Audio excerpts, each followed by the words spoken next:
সামনে আসতেছে রোজা, দেখবেন কত বিত্তশালী ফকির মিসকিন মতো ইফতারি চাইবে তাদের কাছে, সরাসরি বলে না বোমা কি মা কয় ফাঁসের করে তোর বাবির হাতে হাতুল বাইত আল্লাহ দিলে বুট আনছে 5 কেজি কি আনছে গাঁটি ভরে ফেলাইছে তোর বাপরে দিবেন আমি বলতেছি না বলতেছি আর কি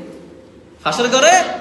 তোর জালের বাপেরা সিএনজি ভর্তি করে ইফতারি পাঠাইছে দেখি আসছি আমার জালে আমাকে বলছে তোর কথা করছি আবার তোর কথা বলতেছি না তোর মা বাপেরা বলিস না দেখছেন তোমারও বলতেছি না এমনি খায় না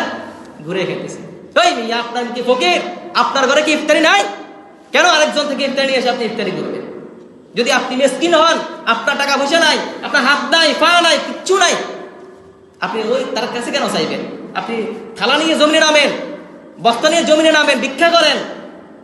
আপনি তাদের কেন কষ্ট দিবেন সে একটা মেয়েকে 20 বছর পর্যন্ত লালন পালন করছে আপনি কি 1 টাকা দিচ্ছেন তাকে কথা বলেন দিচ্ছেন কথা বলেন দিচ্ছেননি আপনি যে একটা মেয়ে নিয়ে আসলেন ছোটকাল থেকে মায়ের দুগ্ধ পান থেকে লেখাপড়া যাবতীয় খরচ সবকিছুকে আপনি বহন করছেন না তার মা বাবা বহন করছে তো বিয়ের সময় কেন উঠেছেন আমাদেরকে 500 মানুষ খাওয়াইতে হবে আমার একটা ফেস্টিজ আছে না এমনি তুই এসেটাই হেবার যে 500 মানুষ খাইবই নিয়ে কাটতে কাটতে সম্পূর্ণ জুলুম যে ব্যক্তি জুলুমগুলা করবে ওই ব্যক্তির গর্ভ থেকে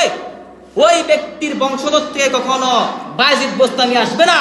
ওই ব্যক্তির পেট থেকে কখনো আল্লাহর ওলি বের হবে না হবে ওই কাফের ফেরাউনের মতো সাদ্দাত নমরুদের মতো ছেলে সন্তান দুনিয়া জীবনে আসবে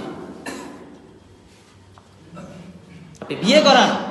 ভিক্ষার থালা খোলার জন্য আপনি বিয়ে করান আপনার ছেলে সন্তানদেরকে কি আপনি এত বছর খান নাই আপনি এত বছর ইফতার করেন নাই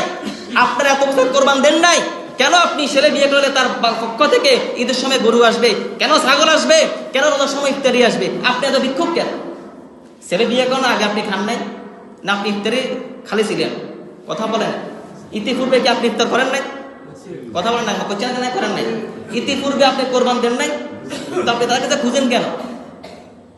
এই জন্য আমাদের সমাজে কারো কন্যা সন্তান আসলে বড় চিন্তা করে আসলে আল্লাহ মেয়ে দিছে তো আমি ছোট কিন্তু আমার রাসূল বলছে যে ব্যক্তির ঘরে একটি কন্যা সন্তান জন্ম নিল আল্লাহ পাকের রহমত সরাসরি ওই ব্যক্তির ঘরের মধ্যে ঢুকে গেল আর আমরা বলি আমাদের ঘরে গজব আসছে কি আসছে বুঝে বিয়ের সময় 300 জন খাওয়াই তৈব রমজানের সময় কাপড় চোপড় গতবার একজন বলতেছে আমার হুজুর 30 সুটটা বলছে 30 সুটটা পরিছে ল্যাংডা ছিল এত বছর কিন্তু